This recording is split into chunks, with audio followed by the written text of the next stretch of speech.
You remember the magical words abracadabra? Well, they actually stem from Judaism. All right, let's see it. In Hebrew, you're saying, Abara, I will create, kadabara, as I speak. Abracadabra means, I will create as I speak. Hey everybody, the word abracadabra is known from Greek and Latin medico-magical amulets as far back as the 3rd century CE.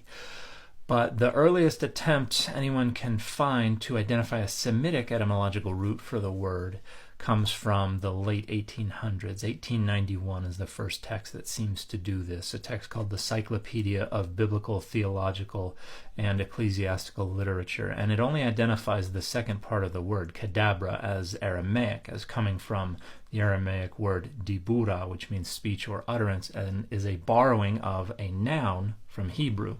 The first half of the word abra they associate with what they understand to be a Persian deity, but is actually an archon from the Gnostic literature.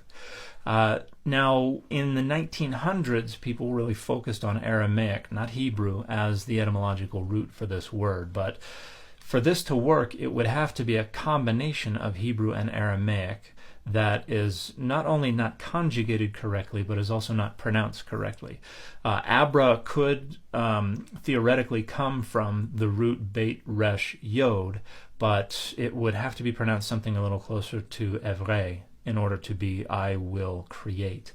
Kadabra's a little more difficult to nail down. Best case would be that it means something like as an utterance or as a speech based on that word dibura. For it to mean as I speak would require that Aramaic have borrowed the verbal form of that word, diber, from Hebrew, would require that it be conjugated incorrectly, and then would require that it also be pronounced incorrectly.